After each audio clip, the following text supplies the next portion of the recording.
Hello and welcome to the DC Stewart Show podcast. I'm your host, Derek Stewart, along with my two kinfolk, Isaah and Najee. We're here today on a Thursday at the end of the week, technically. We got one more day to go before the end of the week, and we always love doing things at the beginning of the week or the end of the week. It doesn't really matter. We got a sports-filled packet of content today that we're going to be talking about. And we're going to have some really interesting things to talk about for you as the viewer. We're glad you're here. We hope everybody's day is going well or their afternoon is going well, because I know mine is. I started out the day good, and, I'm going to end it good just as well. And I got my kinfolk Isaah here looking all sharp, and he's got his cowboy hat on, and it just don't get no better than this on the DC Stewart Show podcast featuring Isaah and Najee. So hit that like button and hit that subscribe button. We want more subscribers. We know you're going to like our content. I'm confident that you will, because we're bringing it to you as raw as we bring it. We bring it to you at street level. We bring it to you in conference level, however you want to look at it. So I'm going to go ahead and bring in my first kinfolk by the name of Isaah. He's wearing all black today, and I can't do anything to match him. So what's going on, Isaah? How's your day going, and what's really going on? It's going great. I mean, listen, today is beautiful. It's Thursday. Is a time where we're getting ready to embark on some good, solid football. School has started back. Traffic is horrendous because of it. The little kids are out there running around, so we got to watch out for them, because sometimes they run across the street and don't look where they're going. So we got to be extremely cautious with the little ones. And listen, man, my Dolphins played a halfway decent game last week. I'm excited about them. They didn't play all the starters to a certain degree. Our quarterback went in for like a series or so. And hey, man, I'm super excited. I'm pumped. I was waiting for this moment, man. Last year when we finished the season out, I was like, man, I need to get these Dolphins back on track, man. They're there. The Canes are there. I'm just rooting for freaking you. Listen, get out and support our teams here on the 305. The 305, we got to come out big time this year. Yes. Hey, it's all about the 305, and I have to concur with you that Miami sports is some of the best sports in the country. There's no place I've seen better than Miami sports. Even the tailgating over at Hard Rock Stadium, and then you got the Miami Heat downtown. You got the Florida Panthers that's right up the road there for hockey. You got the Miami Marlins right off the freeway. I mean, that used to be the Orange Bowl, but now it's Miami Marlins. So, I mean, we got sports town tops. It's no place better. Yep. Yeah, it's no place better. Absolutely. And I'm going to bring in my second kinfolk, Najee, because, he's the guy. So just tell me a little bit about what's going on with you, Najee. It's been a very calm and relaxing day for me. Now, what Isaah just said, that you got the kids back in school, which is good, because they can start reading the refrigerator and they can actually be productive and do something in school. Now, when you want to talk about sports, you talk about football, you talk about the Miami. Now, we have the best athletes that come out of Miami. Oh, and we true. do have one of the best fans in Miami. Yeah. But when you talk about the actual teams of Miami, trash. That's trash. Hey, you know what? I'm gonna let you know. Hey, see, Isaah, he just jabbed you again, and he jabbed you in the last show. Why do you think every season they be so pissed off, like, man, these sorry Dolphins. Now, how they were just, we gonna be playoff bound beginning of season, then the end of season, man, these boys sorry. It's every year. It's just like the Cowboys. They got some they got some our love for every man to have a woman, just like their fans, faithful, and just keep and just keep a great It's just Something a going great on. mindset that it's going to be different. It's going to be better, and it never be. Hey, The can you Cowboys and believe Dolphins it, have the man? most loyal fans you can have in the world. In the world, Cut his bro. mic. Cut his mic. Cut his mic He said off. he couldn't hear you, man, but he wanted me to cut your mic, but I'm not going to do that because I know you speaking truth in a lot of ways about them Dolphins. It's come Oh, on, come man. on now. Yeah. Well, Unbelievable, we have man. to be realistic about the progress and the prospects for the team. Do they have everything in place to be a championship caliber team? And that goes with a lot of things, variables, factors such as injuries and things of that sort. So I think they're on the right track in general, and we'll keep an eye out for them for sure. You know, so. Yeah. I'll tell you a little bit about my Sure will. day. I woke up this morning, had breakfast with my wife. We had a nice conversation. You know, just every day, every general morning, we sit and we have a conversation about a little bit of everything. I feel good. I hope I look good because I feel like I look good. Yeah. So I'm gonna go to a prime quote. You know what I mean?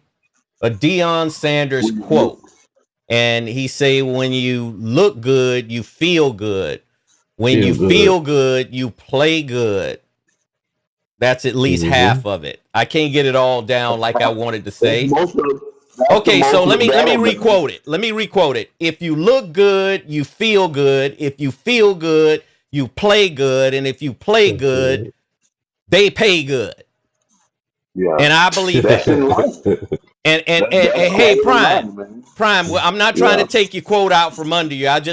I admire your quote so much until I like repeating it when Yeah. because that was at Prime's height of his career and he was the most confident, one of the most confident NFL players I've ever seen around that time on through his career with these multiple teams. He played for San Francisco, he played for Atlanta, he played for Dallas. So the brother is really sharp. He's always been that way coming out of Fort Myers, Florida. So right now, we're going to talk a little bit about what we're going to talk about today. So technically today, we're going to be talking about a little bit of the WNBA with A'ja Wilson for the Las Vegas Aces. We're going to be talking about the number one team in the country in several polls, the University of Texas.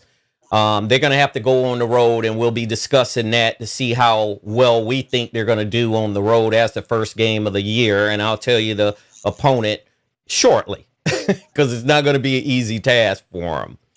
And also, we will be talking a little bit about more NFL with Shedeur Sanders because Shedeur Sanders was sitting last I saw on the depth chart last week and in the Browns QB room. And you know, a lot of people, including myself, think that Shedeur Sanders should be higher up on the depth chart.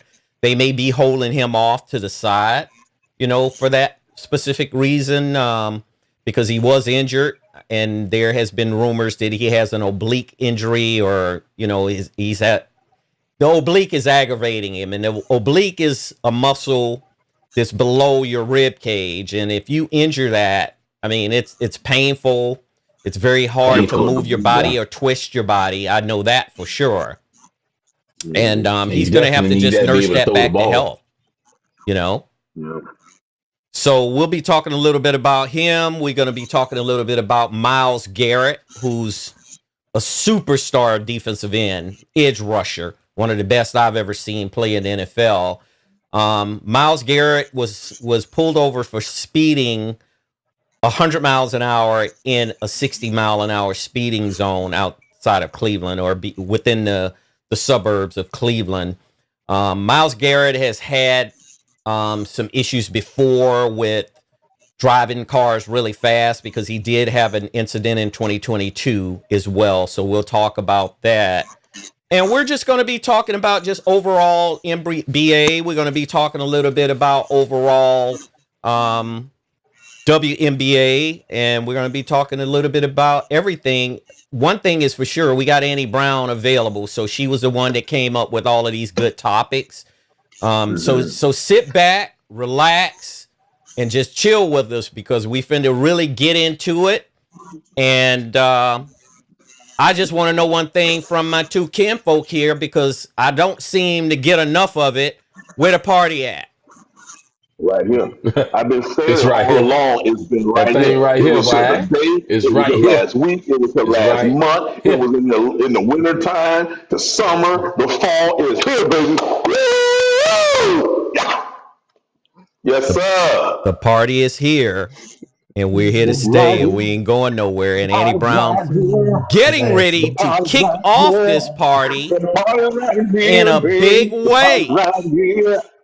So let's get this thing started. Let's unpack this first one and a little bit of what I just spoke about. Let's talk a little bit about Myles Garrett. Myles Garrett, one of the best edge rushers I've seen in the NFL for generations. Myles Garrett is one of those generational type of players that he's got the size, he's got the agility, he's got the speed, he's got the technique going up against 380-pound tackles because, you know, they put those 380-pound to 400-pound guys on the edges to protect the quarterback specifically, to flank a quarterback, to keep edge rushers more so to the outside of the quarterback so the quarterback can either release the ball, depending on the type of play that they're running, or the quarterback has more time to be able to do his check downs. His check down 1, check down 2, check down 3.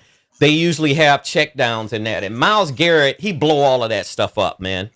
I mean, to me, he reminds me most, and a lot of people don't talk about this player back in the day, is Bruce Smith, who used to play for the Buffalo Bills. Bruce Smith, phenomenal career, phenomenal athlete out of Virginia Tech. I mean, he never got the press that a lot of other defensive ends in the league got. But Bruce Smith, he just disrupted things, just like Myles Garrett does. And I remember when Myles Garrett was at Texas A&M. You know, he played under Kevin Sumlin at Texas A&M. And he was one of the top defensive players drafted. And I can go on and on and on about Myles Garrett's accolades, his intangibles. But I'm a little concerned for Myles Garrett because of the fact that he does drive fast, at least based on the information that we've been getting, allegedly. Driving 100 miles an hour in a 60 miles an hour zone is pretty aggressive in terms of driving. But now today's cars, and I'm going to start with Isaah. If you look at today's vehicles, you're looking at 750 horsepower vehicles, all packed into one in sport utility vehicles, all packed into one in sleek cars.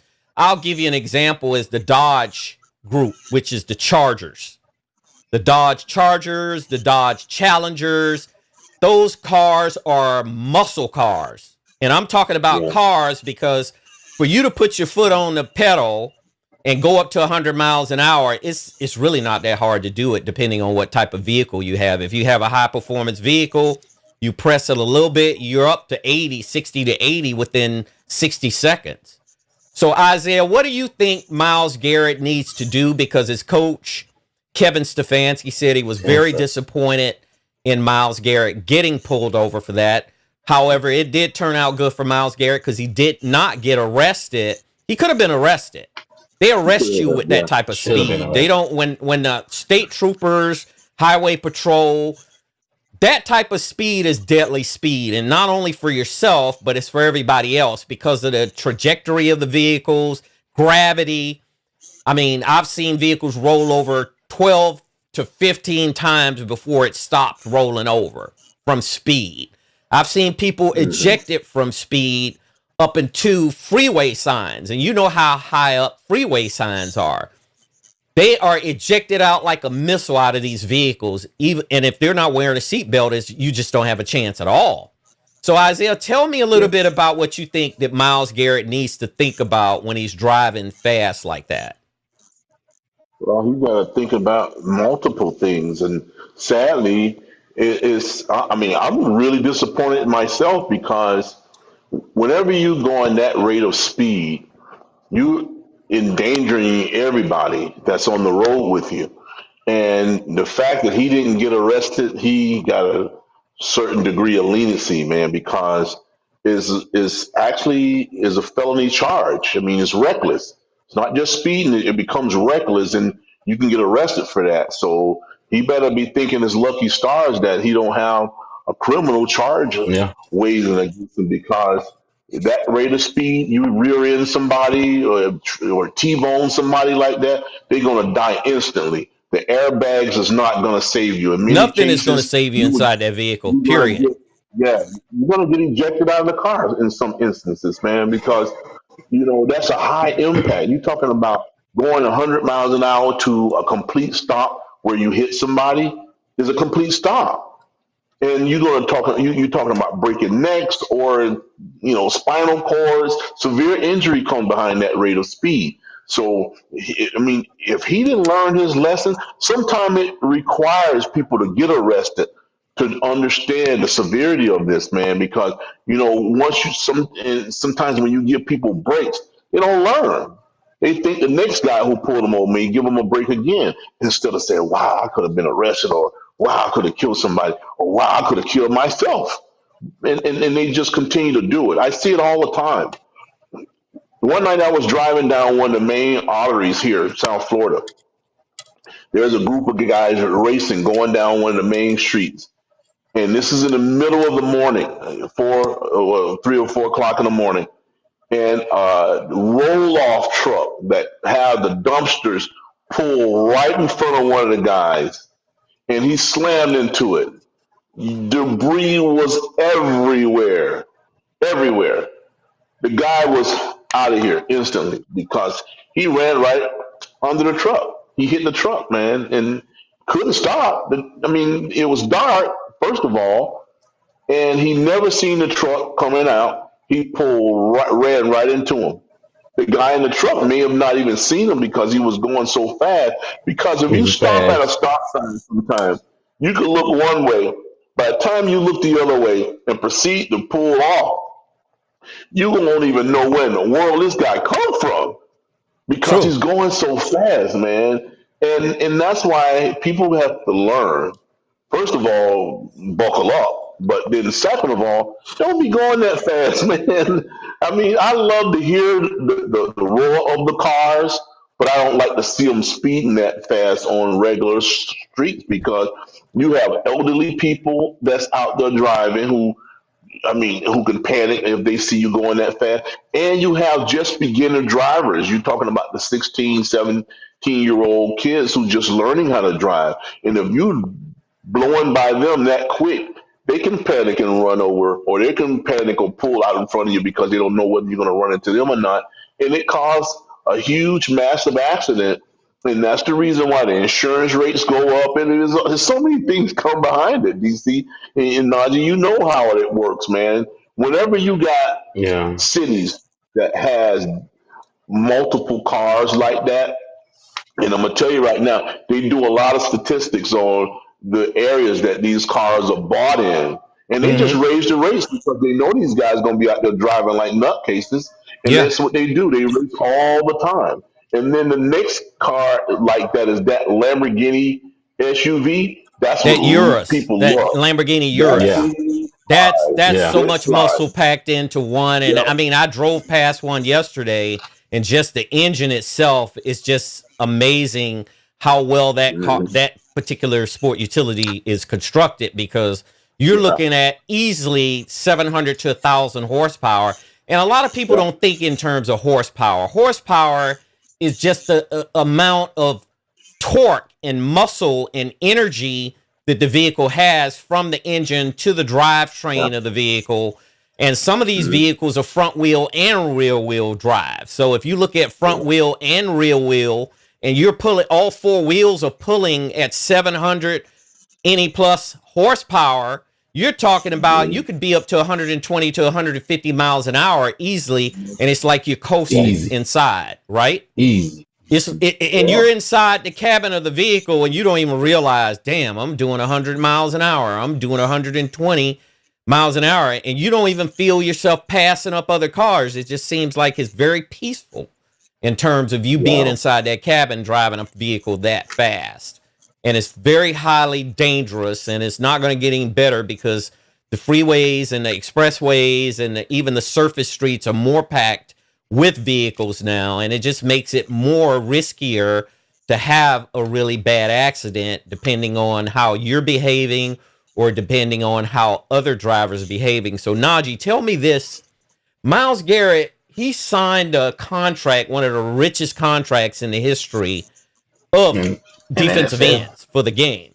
Looks like he's going to be paid a total of $40 million a year, which values up to a total value of $160 million, and $123 million, or should I say 124, is guaranteed money. Najee, what good would that do him if he has an accident and he doesn't survive? Because he did try to avoid an animal, according to this, in 2022 to keep from running the animal over. He lost control of his Porsche and he ended up crashing it out. I remember Jerome Brown, so I'll have Isaah, chime in on that as well. But Najee, just tell me, what does he need to do to try to alleviate or avoid these type of issues in the future? You need to come to reality, man, because I mean, the other teams gonna see that you're a liability when it comes to availability, because you're gonna end up being in jail. You could end up dead, or even at that, if let's say you survive that crash or whatever, I'm pretty sure you're gonna break something. You're gonna break, so now you're out for the season. Now you might have an injury that's gonna, because he's already 29 going on 30. So now you're already gonna have an injury that's gonna mess up your body for the rest of your career. So I mean, right there alone is showing that you're not even responsible enough to not be a fool. It's not even just to do certain things, just to be a fool. That there's no reason for you to drive that fast. None. Yeah, I mean, for high performance vehicles, yes, I mean it can go from 0 to 100 in 6, 7, 8 seconds. But you can feel it. You can definitely feel it, especially when you're going past everybody else. Everybody else that's going 50, 60, 70 miles per hour. When you're going 100, you're literally zipping past everybody else. So, I mean, you're going to feel it, bro. And that's the fun part to the ones who drive those cars, DC. They get a kick out of driving at that enormous speed. But most of them don't look at the aftermath, man, and they should take heed, because there's certain arteries down in South Florida where it's like a drag strip, man. It's just like the Indy. They got a long stretch before you get to another light, and the coast is clear in the middle of the night because you got that not that many drivers, and they Right. just race it out, man. And I see it happening time and time and time again. But every so often, someone pulls out in front of them, and there's a massive accident. And most of the time, they don't walk away from this thing. They wind up dead, man, and they don't take heed to this thing. It's not enough to have cameras on the street. It's not enough to have enforcement out there, man, because every now and then there's going to be that break between it where there's no officer around, and they damn sure don't care about the cameras because they can obscure the tag. They can got so many ways to avoid that. But if you don't catch them red-handed with an officer around them, and sometimes they go blow past an officer so fast, the officers say, man, they ain't even going after this guy. This guy's already running 100 miles an hour, and when he passed by me, so I'm just letting him go about his business. Hopefully, a light will catch him down the street and he'll slow it down. But most of the time, they don't even go after him, man. They just let him be. And it's happening so often. It's sad because the statistics are skyrocketing with accidents and death that's coming because they were even talking about not making these cars. But man, money is the root of all evil because the way they're getting paid off, and they're gonna continue to make these kind of vehicles. That's Yeah. true. That is so true. I mean, like I mentioned earlier, I just mentioned the Dodge Group as just one of the groups. But if you look at Yeah. Chevrolet with the new Vets, I mean, the new Vets themselves Um, they're bullets. I mean, they're technically rockets with a yeah. shell on top of it, and the shell You doesn't know, even weigh that much. You're talking about you know, carbon and all of that other stuff that they build these vehicles. They don't build these vehicles out of steel anymore. And another thing too, when mm, you're driving extremely fast like that, your vehicle the center of gravity of your vehicle, you're really not technically, your tires are not gripped to the ground because you're going so fast until air is getting under your vehicle. And sometimes in certain cases, if it's gusts of wind, there could even be an issue with that. I've seen cases of that as well. The thing that really sits with me most is Jerome Brown. I was a big Jerome Brown fan. University of Miami, all world out of University of Miami. Went to the Philadelphia Eagles, lit it up, him and Reggie White. I mean, that defense for the Eagles back then, Seth Joyner, they had some dogs on that Philly defense. And Jerome Brown, if you look at his ESPN or NFL life, you that would tell you the story that they said that he was enamored with speed as well, and he died in a car accident at 27 years old up in Brooksville, Florida, up in the North Florida area, I would assume. Killed his nephew as well. DC. Exactly, because he was driving a Corvette, if I'm not mistaken, as well. He had just bought it. Yes. And he was probably out testing the waters to see how much torque or how fast it could go, and lost control of it somehow, and ended up, he ended up leaving this earth because of that. So I would highly advise Myles Garrett to look at that Jerome Brown story. And, it's easy for your foot to get heavy and go down on that pedal. But I would just say be careful, because you have it all. You have everything in life that most people or anyone could ever dream of with your contract, with your athletic ability, as gifted as you are, and the whole 9 yards. So we want you here. We want to watch you rush these quarterbacks and continue to watch and rush these quarterbacks. So slow down, bro. I'm just telling you, slow down, because you're admired by a lot of people and we want to see you around. Speed kills. I'm just going to leave it at that. Speed kills. That's why they put you in jail if you're speeding to a level that, it's basically a felony. So, yeah. Anyway, let's move on to this next topic. And we want to talk a little bit about Isaah Wilson, WNBA. Isaah Wilson's one of the top WNBA players in the league for the Las Vegas Aces. She came out of University of South Carolina. She was dominant at University of South Carolina. Actually, more than dominant. I mean, she was on one of those squads that Don Staley that made her proud. I mean, and she goes back to South Carolina when they get into the women's Final Four, the Sweet 16. She does go back to her alma mater to root them on. I want to start with Najee, because Najee knows basketball. So she had her first 30 for 20. And can you explain what a 30 for 20 means for a player like Isaah Wilson, she's a center, she's very tall, and she's very dominant? Yeah. Tell us a little bit about that. Well, for a woman, she is pretty tall. She was about 6'4". But she's averaging 22 and 10. So, I mean, slightly above her points in average, but she doubled her rebounds. So that means she was reading the ball in any type of way. So the points is not really that big of a surprise, because, she's already averaging 23. So that means she was just feeling herself. But for you to double your rebounds when you're already averaging almost 10, that means you're in the zone. Like, you're absolutely just shattering everything. Like, nobody can stop you.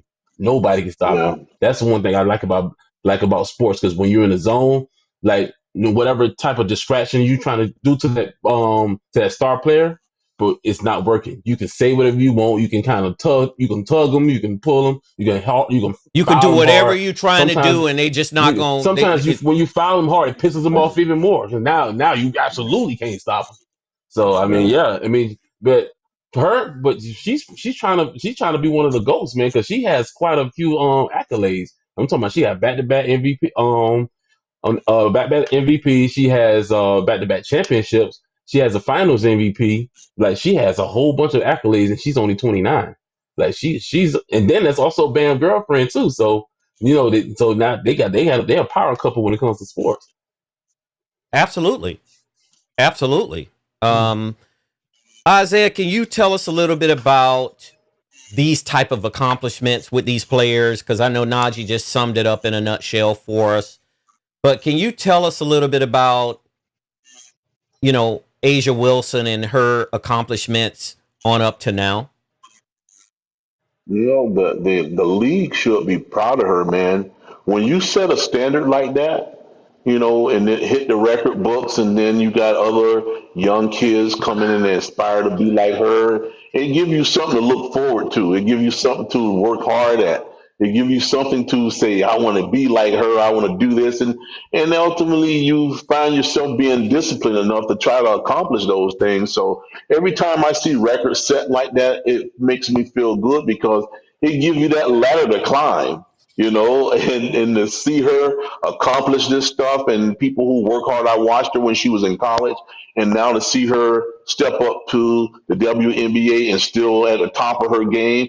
Sometimes, and very people get to be 29 and play this game because 4 or 5 years from now they're out doing something else. They don't even make it this far to be 29 years old still playing because that game most of the time only lasts 3 or 4 years to 5 years, and then here's some young player come behind them and take their job, and all of a sudden put them out of work.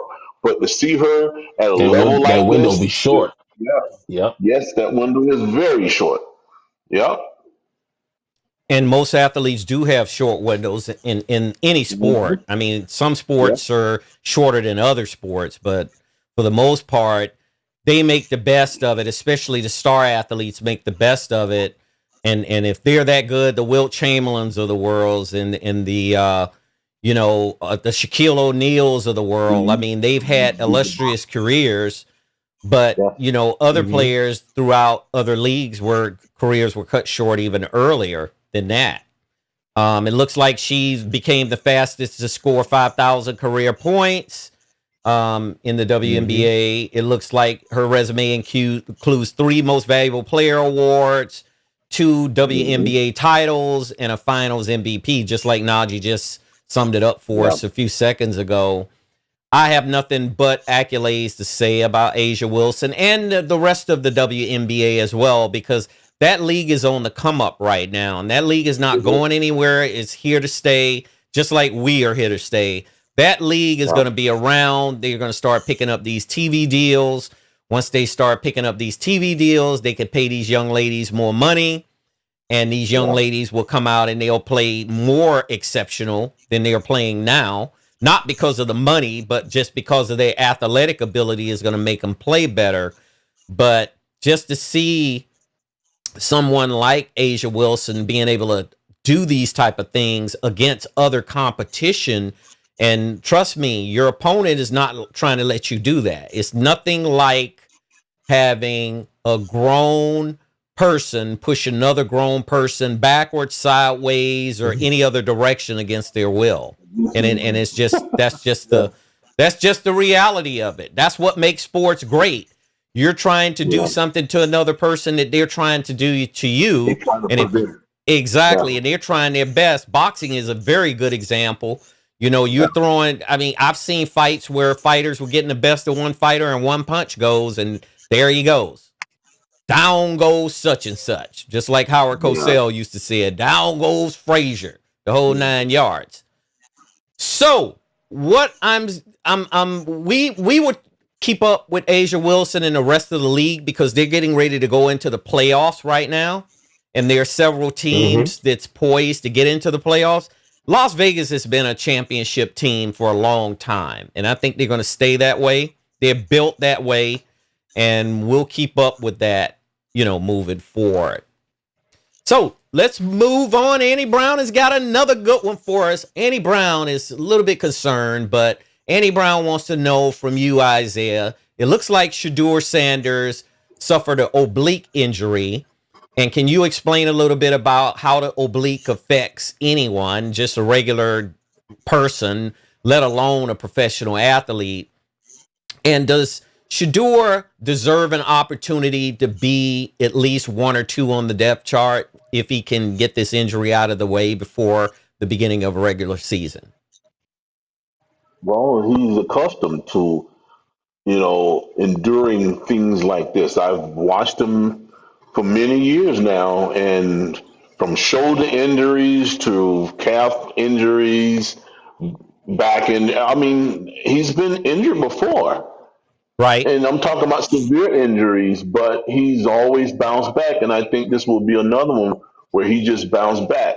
One thing about it, too, DC, they got the best treatment that money could buy in the NFL. That's for All sure. you gotta do is just maintain it. Just go and get treated and do your rehabilitation. So I think he's gonna be fine. And I also think he's gonna be on that number one, number two depth chart to be either a backup or the starter because from where I heard and seen a couple of days ago, he's not the only quarterback that's injured.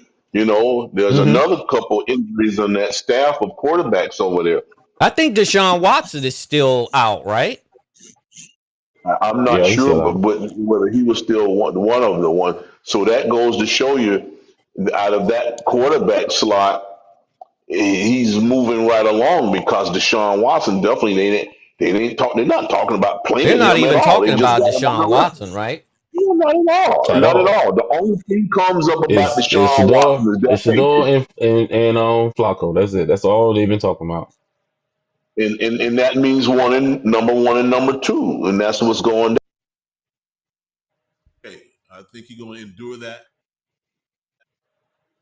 down. Medication and they got some shots for him to play. Right. You know, they'll always we give him some painkillers and he'll be okay. So long as it's not broken bones. That's the only True. thing you just can't speed up as a broken bone. Yeah. So Deshaun Anything when it Watson, comes to muscle. he still has this Achilles injury, and he's still rehabbing on this Achilles injury. So Najee, tell me, with Achilles injury, that's a serious injury. We've all talked about this before. Yeah. Hmm. Is Deshaun Watson going to be able to get back into this rotation and possibly be a starter for all that money that Jimmy Haslam is paying him? I mean, because technically all that money is guaranteed. Do you think that he's going to Mm. be reinserted back into the rotation of being either two or three? Because somebody's got to go. It looks like Dylan I Gabriel think this. is still Yeah. part of the fold as well.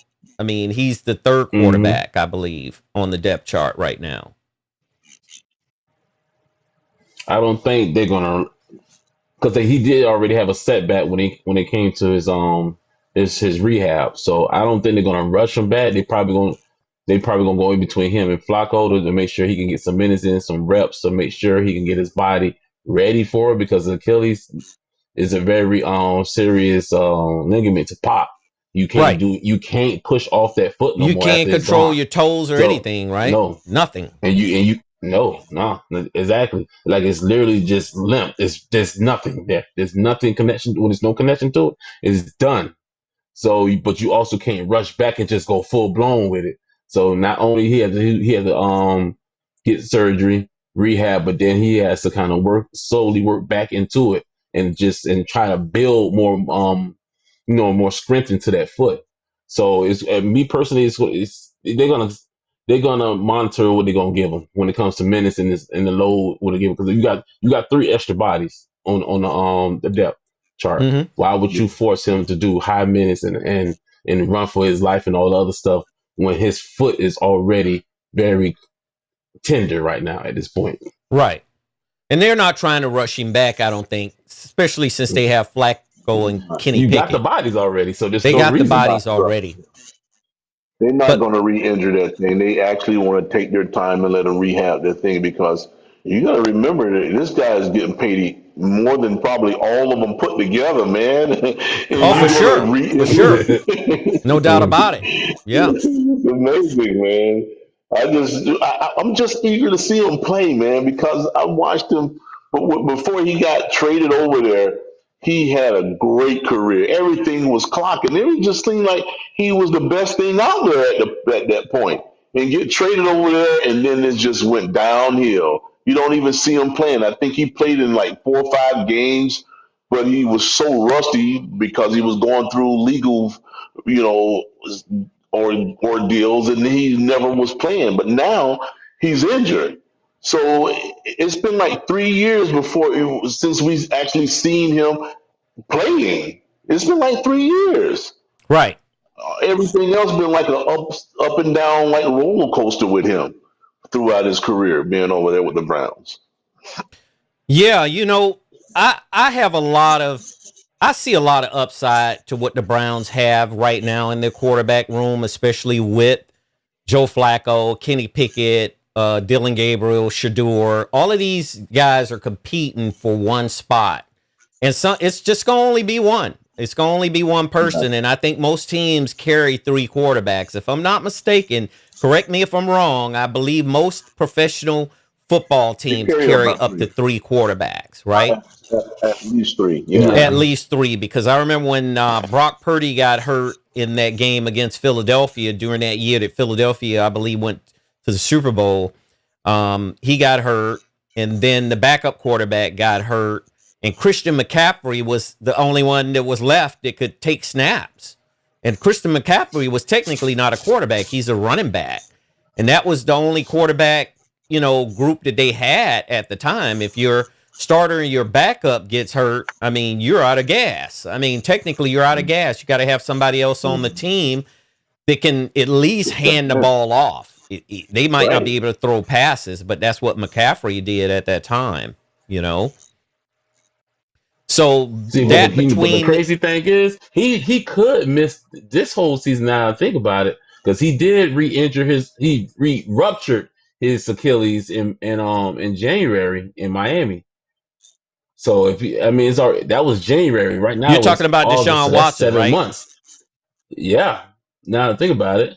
He re-ruptured the Achilles in January. Mm-hmm. And it's only been 7 months. It takes at least a year to try to even do anything serious with that. They might just let him sit out the entire year. Yeah, he might have to sit out the entire season again. Yeah. I just let him sit down somewhere, man, because you re-injure this thing, then you will be 2 years behind schedule. So I think I would just let him relax. He's another player that's 29 going on 30. Absolutely. And as you get older, it takes longer to heal, right? Yeah. Mm-hmm. Yeah. But the thing is, he shouldn't be rushed because you got a dogfight between 3 or 4 other quarterbacks. You do. So why even try to inject him in there? Just leave him alone. I know they paying him that money and they just wish he can produce for him, but it's not sensible to try to rush him back. Get I don't him think it is and either. shove him off. It's not at all. You got other guys that you can tend to get them good enough to go out there and perform for you. So yeah. Absolutely. One thing is for sure, whether Shedeur stays at the Browns or whether they might trade him off, which are highly unlikely. I think it's highly unlikely they will. I think they know what they got, and they got a valuable asset with Shedeur. I think that he's going to thrive no matter where he is, whether he's with the Browns, whether he's with any other team, because I think it was kind of sad that a lot of other teams passed him up on draft day. And we've talked about that. We've already given our opinions on that, right? Yeah. Because we watched the draft live, so we were just shocked. We were in awe that he went past the second, because I was like, he ain't going past the second. After they had closed out the first round, I pretty much made a prediction that he was going to go first in the second, and he never did do it. So yeah, I thought he was going to be in the first round. I did too. I did too. You're not in the first round, DC. When I was looking at first round top 10. I'm not going to position him anywhere, but I just thought all of those teams within that top 10 of the NFL draft needed a quarterback. A quarterback is who they draft now anyway. They don't draft other players, with the exceptions of like Travis Hunter style players. But look who went first this year, Cam Ward. I mean, he's a quarterback. Yeah. The quarterback is the catalyst for the team. I mean, just offense and controlling the whole team, because the offense makes the team run. That's the brain of the team. The quarterback is the brain of the offense, Yeah. So anyway, Andy Brown, we will come back and we're going to cover Shedeur some more, because we got a lot of excitement coming with Shedeur, and we'll be looking into that for sure. So let's talk about this next topic that Annie Brown is bringing to us. My nearest and dearest to heart is college football. And I know Isaah is really, we're heavily into college football. We love NFL, but when they're playing college and you have 18, 19-year-olds playing and going for broke because they want to attain that dream and they want to get to that top of that mountain, should I say, for, taking care of their families financially and taking care of their futures. Because one thing I will say about anything in life, something like a draft is a life-changing event. And most people don't know what life-changing really I would say most people do understand life-changing events because things change on a daily basis, sometimes even on a second basis for a lot of people. But when you have a situation where you are so valuable to an organization that one day that you're a college student and then the next day you're a professional athlete, you wake up, you go to sleep one day without much, and then you wake up the very next day sitting on top of the world. It changes your life forever. Shaquille O'Neal is a perfect example of that when he came out of LSU. Shaquille O'Neal was this tall, skinny kid. He didn't have all that bulk weight on him when he was at LSU. He was lean, he was limber, he was able to go up and get the ball, he could dribble it. And then when he got into the pros, he turned around and he ended up gaining weight. His life changed at that moment that the NBA took him, the Orlando Magic took him in the draft, his life changed forever. And he has never looked back, right? So that's the example that I'm using for a life-changing event. So we're talking about these college teams, we're talking about these college players. And listen, there's nothing like college sports, period. Basketball, football, whatever it is. Texas is going to Ohio State to start the season. I need to get your input on that, Isaah. Texas has to go to the Horseshoe to play the national champion of last year. And Texas is ranked number 1 in 2 polls. Tell me, do you think Texas is going to be able to go up into that Horseshoe and get out of there with a win? I don't know, man. I don't think so. Both of these teams are good. Both of them are good. Both of them are well coached. And this is what I love about college football. These guys can move around now. They can have some friends that they grew up with in high school, and they didn't get selected to go to the same college. And a year later, they could bounce off and go to that same college that their buddies are at because you can move around now. Back in the day, you couldn't move around; you stuck. But now it's competitive, man. A guy used to could sit behind a quarterback, and that quarterback is superb and has every tangible as a quarterback. And you behind this guy, and he's a sophomore, and you a sophomore, and you don't touch the field. You can go to another college right now and start somewhere else. So it shows you the competitiveness of college football, where you can just leave if you're not comfortable. You can just leave if you don't like the culture or whatever the case may be. You don't even like the city you're in, you can get out of there.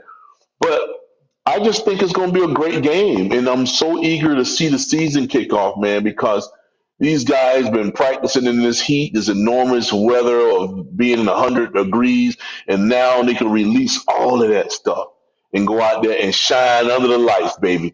And that's what I look forward to seeing. Yeah. So, Najee, give me your input on this. Do you think Texas is going to be able to go up into Ohio State and beat them and get out of there with a win? Yeah, just like what Isaah said. It's almost like the pros when it comes to college now, because now they're getting paid, and just like he said, they can move around. It never used to be that versatile. It was more predictable because you already know what school and where they stand, and if it was an upset, that was an upset. But it's a little bit more unpredictable now when it comes to what can happen, because you can just leave at any time, and that's it. Never used to be like that. It never used to be like that. It's crazy for college. That when you got drafted, unless the college did that to you, like if your grades wasn't good or whatever, they just won't play you. That's different. But when you're 19, 20 years old and you can leave a college team to go to another college team, bro, you can't predict that. There's You no way you can't. can predict it. It can be your best. It can be your quarterback can do that. If your quarterback leaves, you definitely not going to be the same team. Right. See, DC, think about what happened to us last year here in Miami, at the University of Miami. We had Van Dyke, whose career was actually going backwards. When he was a sophomore, they started talking about Heisman Trophy stuff and all of this, and he got injured, and he just went backwards. And I mean, instead of him just getting better and better as the season progressed, he got worse. He started taking a turn backwards. He leaves, and guess what? We got Ward to replace him. And this is the thing. You don't know who in the world that Ohio State or Texas got in the portal. We don't know that. See, that's the thing. We didn't have no clue of who our quarterback was going to be here at the University of Miami. And then here come Ward, who almost won the He Heisman he Trophy, just man. lit it up. He just lit the He skies lit up it down in up. Miami, He right? lit it up. And that's what I'm saying. That's why I can't really predict who's going to win this game because I don't know who they picked up in the portal. Once the season starts and you kind of see who they got on their roster and see how good they play, then you can kind of dictate who's going to pull off a game in the third or fourth game of the season. But right now, you just is so unpredictable. True. Well, let me No. give you my prediction, and I'm going to give you a solid prediction on what I think is going to happen. Even with Arch Manning and all of that reinforcement the University of Texas has, when they go up to that horseshoe, they're going to get beat. And here's why. My whole assertion of how Ohio State plays, especially when they're at home, it's very difficult to go into the horseshoe or even, I'm going to just bring in Michigan. In Michigan, they were champions the last, few years, especially when Harbaugh was there. It took Harbaugh a while to get that program back on track. Yeah, yeah, But once he yeah. did, you wasn't coming up in the big house and Ohio beating State them. was standing in his way. Right. The only teams Yeah. that beat Michigan in the big house was teams like Ohio State. Or the only teams that beat Ohio State in the horseshoe was Michigan. There was not very many teams that will come into those stadiums and can pull that type of thing off. Now, what's really exciting, though, that I'm gonna just put it out there, I think that Ohio State, with Ryan Day being the offensive minded he is, and he has just made Brian Hartline. Brian Hartline used to play receiver for Ohio State. He took over as offensive coordinator for the Buckeyes. Listen, Hartline's going to have all kind of pressure on him to deliver this first game because this is the biggest game of the year. If you look at how the rankings are, you look at the coaches poll, Texas is 1 and Ohio State is 2. So if Texas goes up in there and gets a win out of there, Texas is on their way, man. They're going to have some challenges in the SEC, but that will be one of the biggest wins of the decade because how could they even rank Texas above Ohio State and Ohio State is the national championship? Can you explain that to me, Najee? They can look at their roster too, DC. They looking at a variety of things. Yeah. I was just going to say that. Yeah. Yeah, they can look at the rosters and how they make up because the one negative, and it's not really a negative, that Ohio State doesn't have a quarterback. The quarterback, he ended up getting drafted. And he ended up getting drafted by the Pittsburgh Steelers, and he's gone. So they're going to have to plug and play with a quarterback. But one thing is for sure, since they had C.J. Stroud at Ohio State, they have just did nothing but plug in and plug in and plug in. And then they got one of the best receivers in the country in Jeremiah Smith coming out of Miami, Chaminade, Madonna. Come on, that kid was extraordinary last year.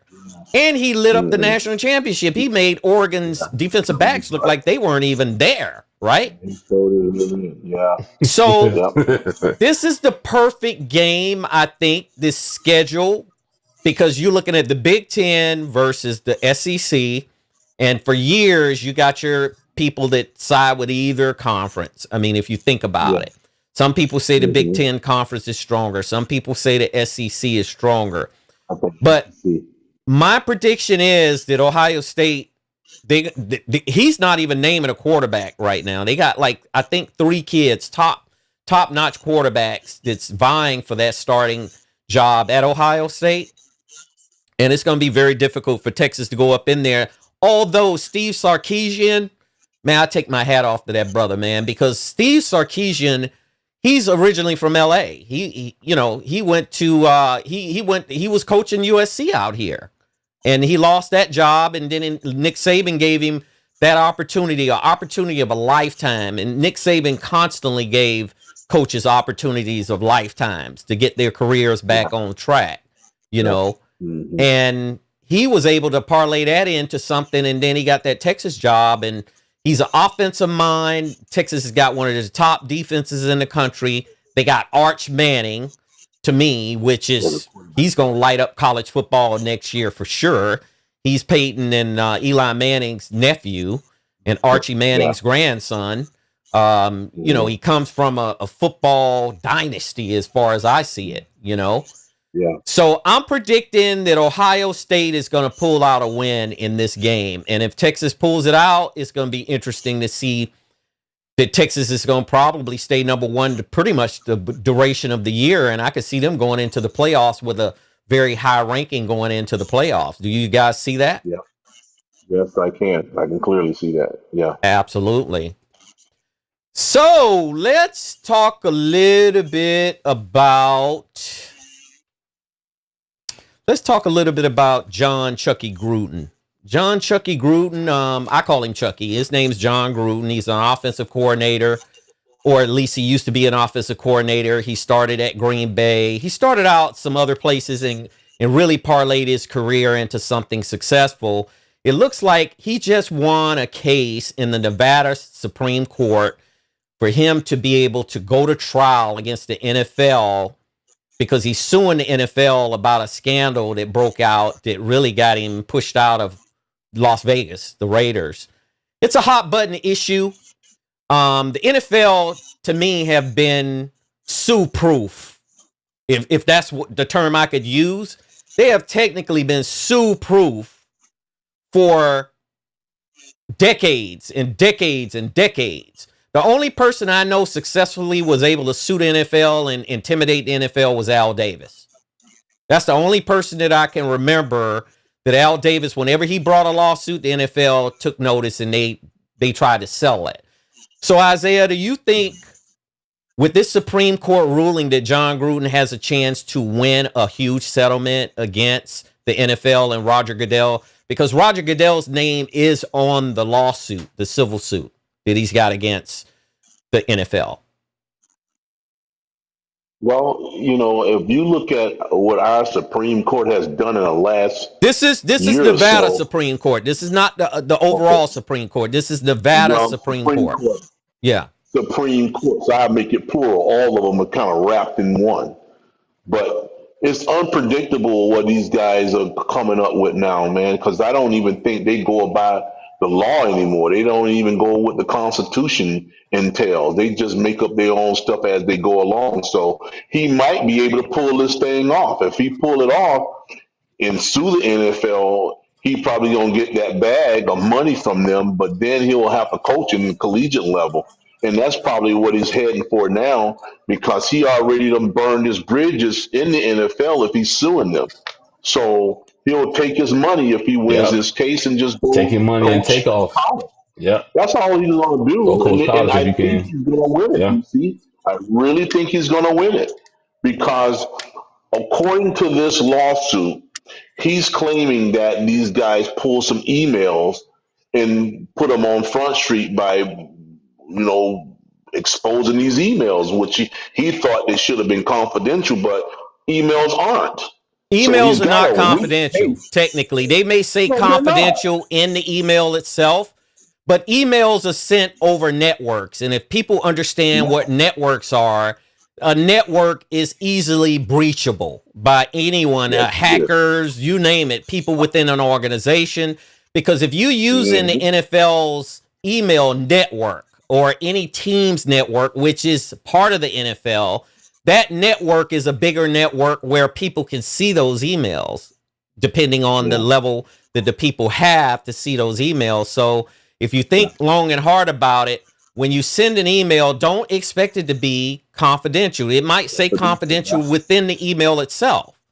And that could be kept to a certain level of anonymity for a while. You know, you can be anonymous, but then again, if someone else gains, access to that network and look at those emails, they could put those emails out there. So I just wanted to clarify that as well. Well, I think he's going to win. I do. I think he's going to win. He's going to get his money and bounce over.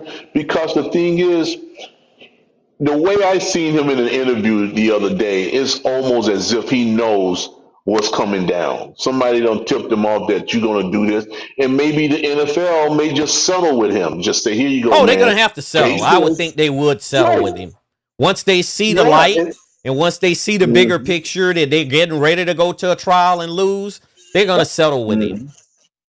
Yeah. So Najee, go ahead, Isaiah.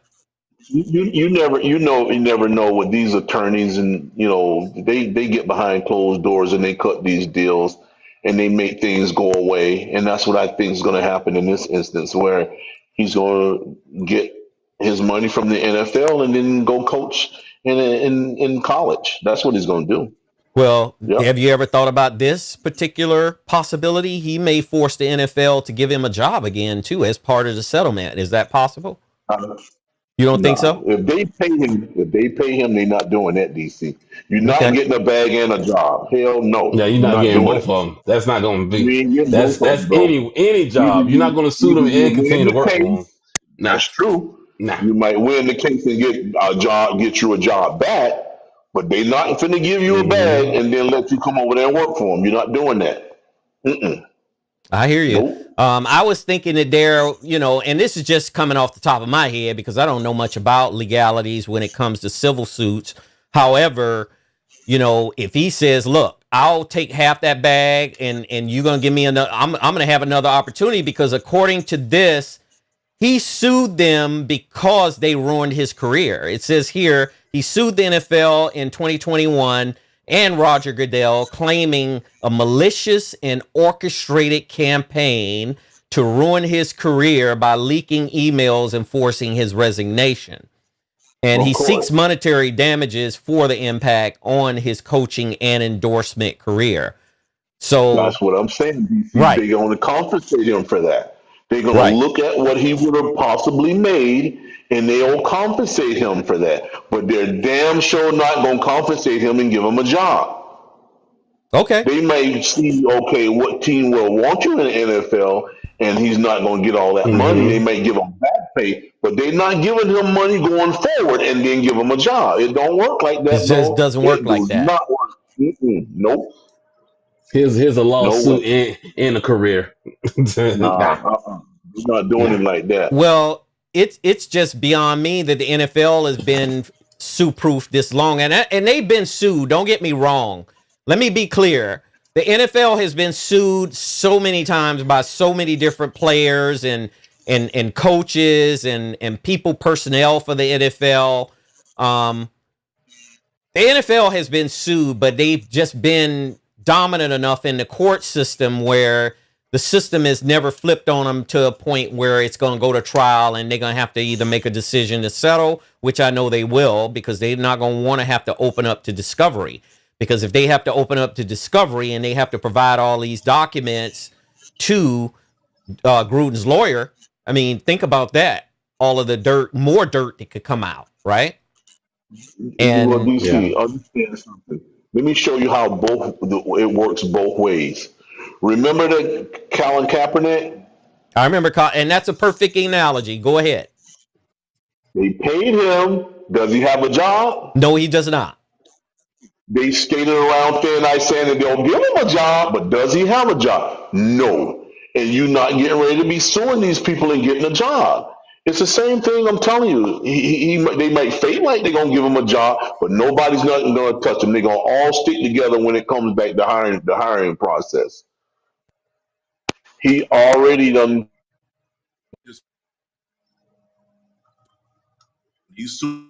That's the end of it. They're not giving him Exactly. a job. Now in college, he get free game, fair game. He can go get a job anywhere in college, and that's pretty much what he's going to be anyway. And his coaching philosophy fit more so with college anywhere because he's only using scare tactics. He's not a damn good coach to me at all. I don't think he's a good coach anyway. So he need to go in there and invoke fear in kids because he's not doing it with adults.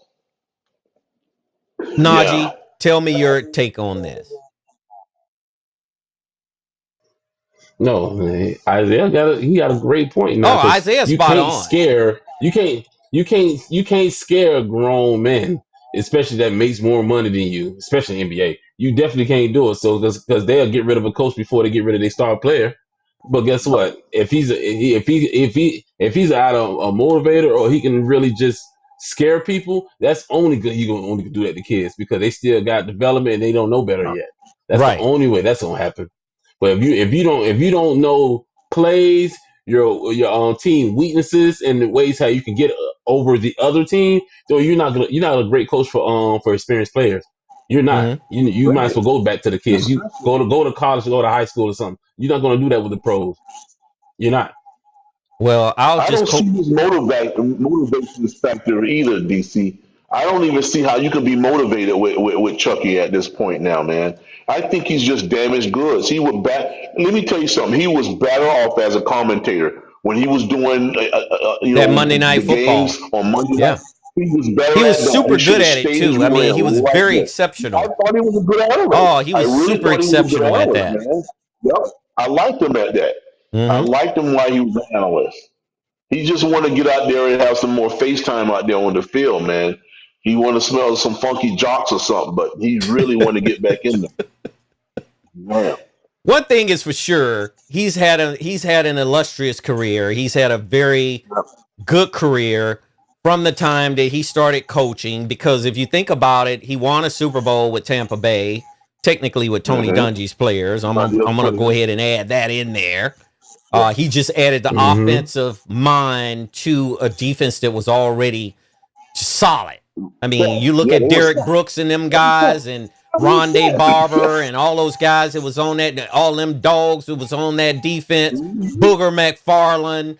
I could go on and on about how that defense was built to last, They but the trash. offense just kept sputtering. And then he came in and he was able to take that offense and parlay that into something, that was really special for that particular Super Bowl against the Oakland Raiders when they played the Oakland Raiders, who is currently the Las Vegas Raiders now. He's had 2 tenures with the Raiders as well. He started out Yeah. with the Oakland Raiders, and then he left Oakland, and then he went some other places, and then he came back around, and he was able to get that job with Las Vegas. Trust me, Mm-hmm. Mark Davis did not want to let him go. Mark No, Davis, no. he fought it until the very end. He did not want to let Yeah. John Gruden get out of there. He had too much pressure though, but he surely But there didn't was want a to let lot him of go. pressure, right? Coming Yeah. generally probably from the upper brass of the NFL Of course because it of was. the Yeah. fallout, you know? Mm-hmm. Yeah. So for him to be able to get this bag, potentially get this bag and move on to the college level, I'm going to ask both of you guys before we close out, starting with you, Isaiah, which team in college do you think he would be a good fit? And that could be any division. It doesn't matter to me. I'll give you my take on it because you look at Bill Belichick. He's currently in North Carolina. So that tells me everything about how college is thinking right now, too. Who do you think he'll be a good fit for? He wanna be in Texas A&M. That's where he wanna be. He Texas wanna be in A&M Texas or A&M. Texas? Yeah.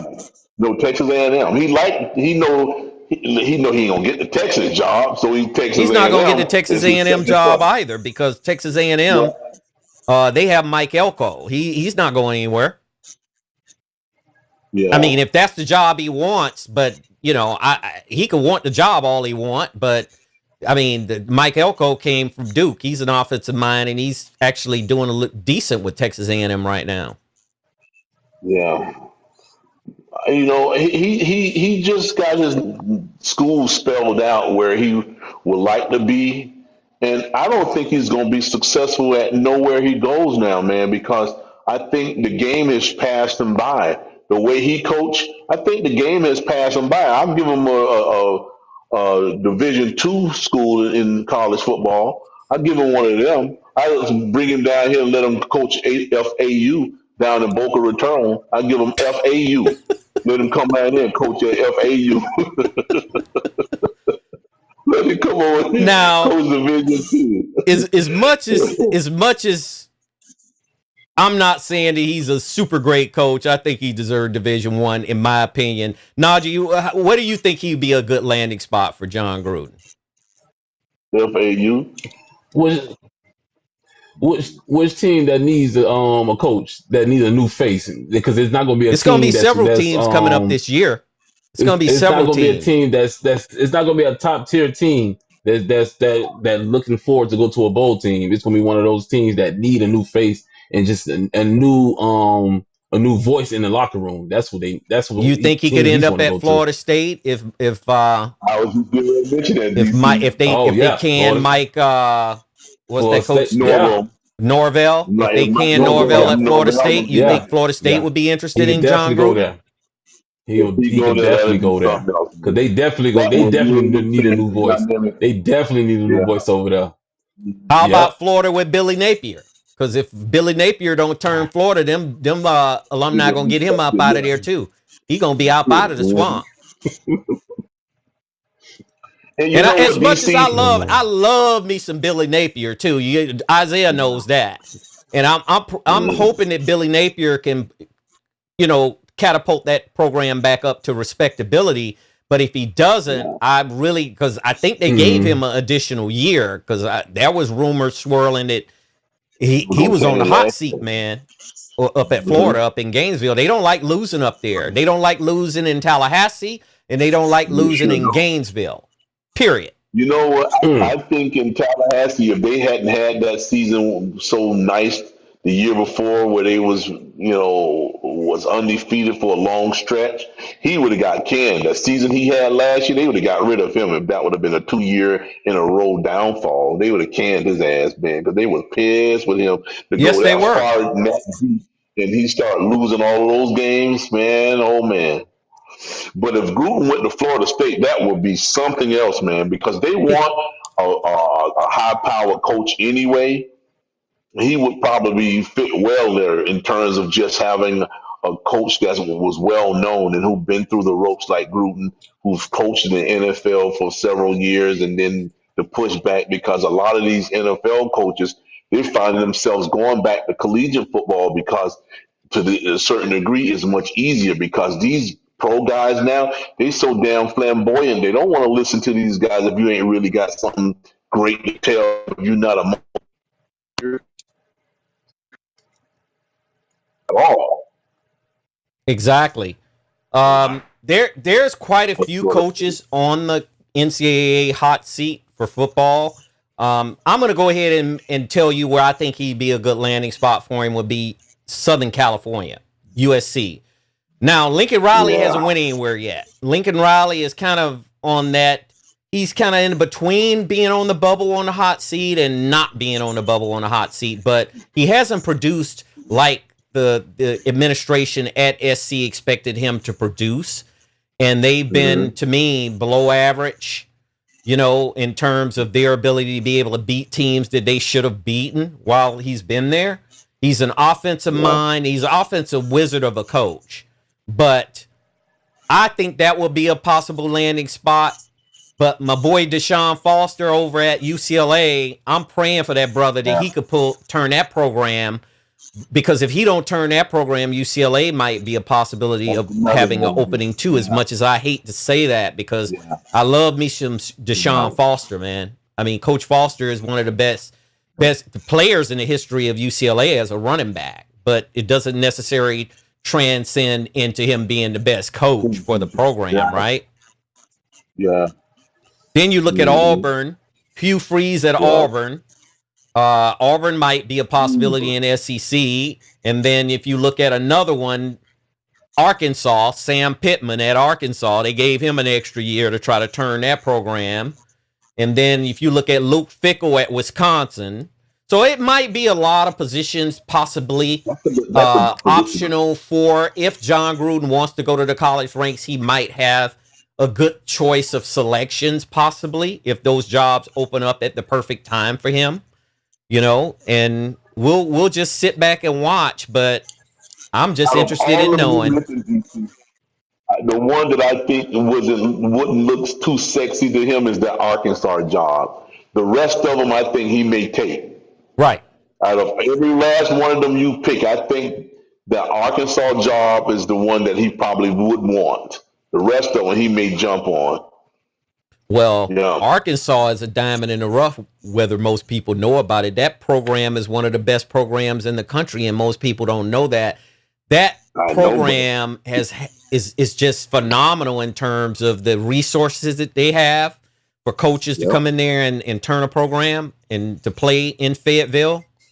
I mean, the University of Arkansas to me is an attractive spot, in my opinion. But I anyway, think he'll take. we will close this show out before Annie Brown kicks some butt today. She gave us some really good topics to talk about. And we're so Yeah, excited to bring these topics to you as a viewer because, we're just having fun. And that's what this is about, for us to have fun, all in bring that you day. what you like watching in terms of content, the rawest street content that you could have. It's just like I meet you at a grocery store and we start talking about sports. This is the type of content that we're bringing to Yeah, YouTube and all of the other major platforms, yeah, in the United States of America and other countries. We have a big following in the Philippines as well. I've found that out. So the Philippines and several other countries are watching us, and we're really yeah. happy that they're happy over there that they're doing it because we're bringing them something of value as well. And like I told you before, anytime someone is bringing you value, you need to pay attention to it. If they're not bringing you any value, I mean, what would you be around to pay attention to? Correct? Yeah, yeah. So I'm going to close this show out Facts. with my kinfolk, Isaiah, and we're going to go from there. Hey, I salute you guys, man. I'm loving this thing. We had a great conversation. Dialogue was superb.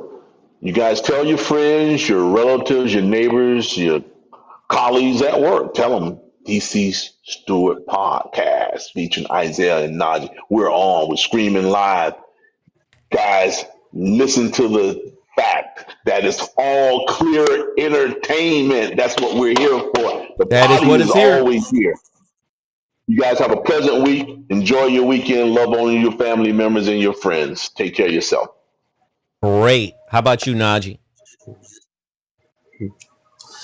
I say it every time. Love God because He definitely gonna love you. Peace and blessings. I'm gonna tell you right now. I want y'all to have a great weekend. Have safe fun, and just try to live life the best way you can every day. Because like this full week that I've had, when it comes to just hearing the deaths, the type of deaths, and the violence that's going on is crazy, man. I like just the other day they had a shooting out. They killed this young man on I-95 because he killed his wife, and then he had an episode on I-95. He didn't want to drop his gun. They had to take him down, and then hours later they had a tractor trailer cut off a minivan and killed three people. Like, bro, it can happen anytime, any type of way. It doesn't matter, bro. Just try to live at peace, be good, believe in God, love your family, and just be right, man. Absolutely. I mean, you said everything in a nutshell, Najee, and that made all the sense in the world. Value those around you, cherish those around you, and tell them you love them every day. I mean, and if you want to tell them you love them multiple times a day, tell them you love them because that could be the last time you see that person in this world. We're not Yeah. guaranteed eternal life on this planet. So everybody needs to be aware of that. Take care of all of your relatives, your family members, and people that mean most to you. Take care of them. Look out for them, and they'll Mhm. look out for you. And that's the way it should be. Help someone if you are doing something and somebody needs help. just reach out and help them. Don't look for anything to come back to you. Just help them. So we'll close this show out. I'm Derek Stewart, along with my kinfolk Isaah and Najee. We enjoyed this stream. We'll be back to see you soon. Take care. Peace, love, and prosperity. Take it easy.